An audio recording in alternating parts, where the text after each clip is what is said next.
أعوذ بالله من الشيطان الرجيم بسم الله الرحمن الرحيم. اللهم لك الحمد حمدا كثيرا طيبا مباركا فيه.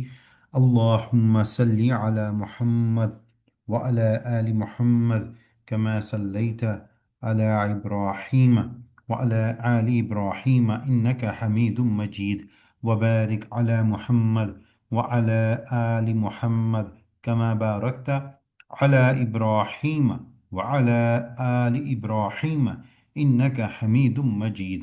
حسبي الله لا إله إلا هو عليه توكلت وهو رب العرش العظيم. اللهم أجرنا من النار، اللهم أجرنا من النار، اللهم أجرنا من النار. اللهم إنا نسألك تعجيل عافيتك وصبرا على بليتك وخروجا من الدنيا إلى رحمتك.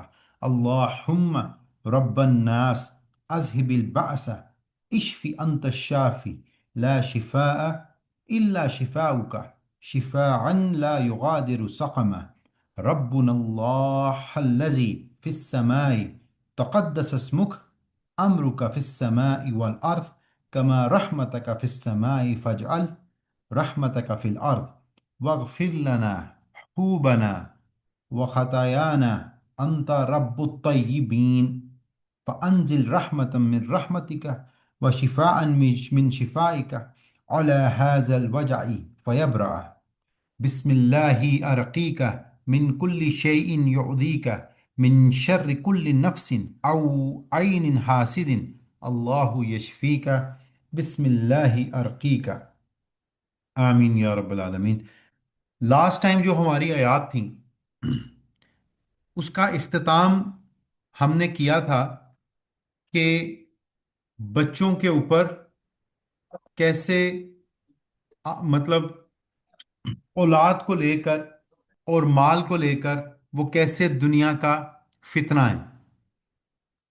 یہ دو چیزیں اگر اللہ اور اس کے رسول کی تعلیمات کے مطابق ہیں تو اس میں خیر ہے، اور اگر یہ دو چیزیں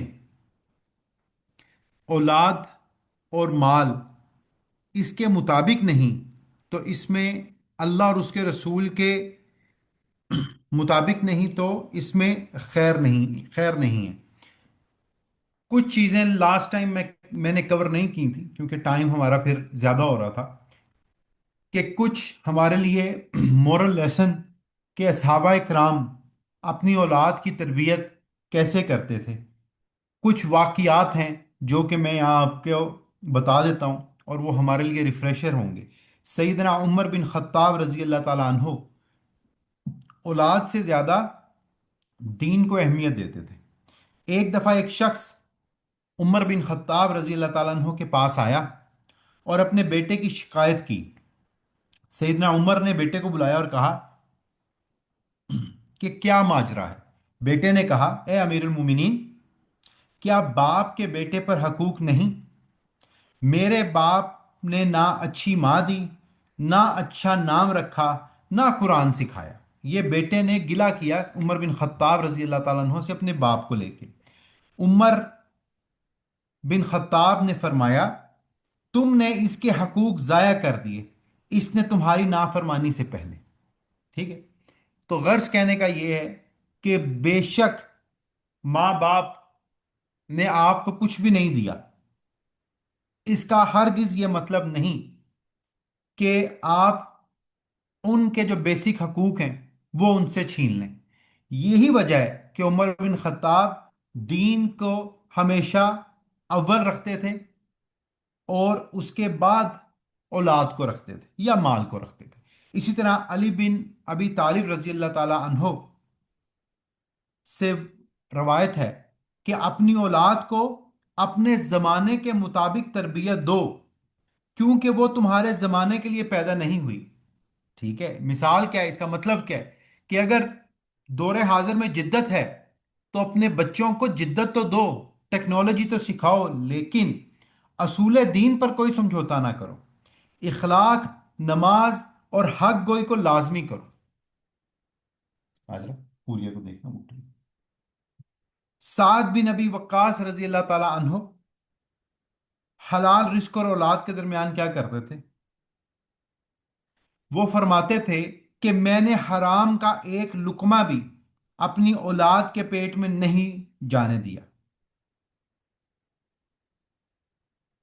صحابہ جانتے تھے کہ اگر اولاد کو آپ حرام رزق دیں گے تو وہ اس میں بگاڑ پیدا کرے گی۔ اسی طرح عبداللہ بن عمر رضی اللہ تعالیٰ عنہ کہتے تھے کہ اولاد کو دنیا نہیں، آخرت دینی چاہیے۔ وہ اپنے بیٹے کو ہمیشہ نصیحت کرتے تھے کہ بیٹا، جب شام ہو تو صبح کی امید نہ رکھ، اور جب صبح ہو تو شام کی امید نہ رکھ۔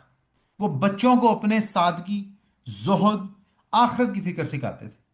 اسی طرح سیدنا زبیر بن عوام رضی اللہ تعالیٰ عنہ اپنے بچوں کی تربیت جرات اور حق پر کر کے گئے۔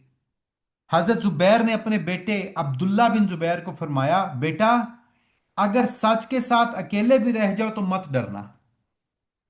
اور اس کا نتیجہ کیا نکلا کہ عبداللہ بن زبیر اپنے ٹائم پر باطل کے سامنے ڈٹ گئے اور مکہ میں شہادت پائی۔ روایتوں میں آتا ہے کہ ان کی لاش کو مکہ سے باہر لٹکا دیا گیا، لیکن انہوں نے اپنے باپ کی اس نصیحت کو اس حد تک اپنایا کہ سچ کے ساتھ وہ کھڑے رہے۔ اسی طرح انس بن مالک رضی اللہ تعالیٰ عنہ کی جو شخصیت تھی، وہ شخصیت رسول اللہ صلی اللہ علیہ وسلم کی تربیت کا اثر تھا۔ سیدنا انس رضی اللہ تعالیٰ عنہ نے 10 سال اللہ کے نبی کی خدمت کی، اور انہوں نے رسول اللہ سے کیا سیکھا؟ نرمی، سچائی، حلیمی، یہ سیکھا۔ اور انس بن مالک رضی اللہ تعالیٰ عنہ فرماتے تھے کہ میں نے رسول اللہ صلی اللہ علیہ وسلم سے بہتر اخلاق پر کوئی بندہ نہیں دیکھا۔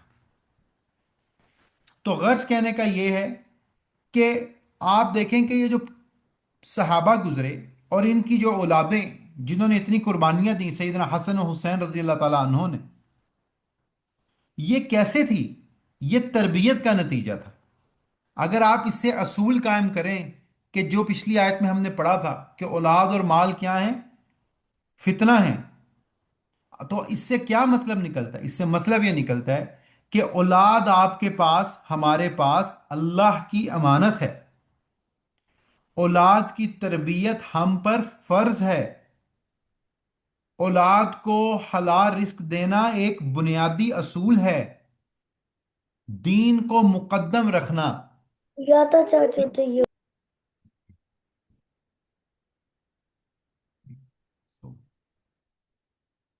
دین کو مقدم رکھنا یہ ہمارے لیے ضروری ہے۔ دنیا کے تابع رہنا مطلب تربیت سیکھنا، یہ بھی ضروری ہے۔ محبت اور ڈسپلن سیکھنا، یہ بھی اصول ہے۔ اور اپنی اولاد کو مثال بن کر سکھانا، مطلب ایک بینچ مارک کے ساتھ اولاد کی تربیت کرنا۔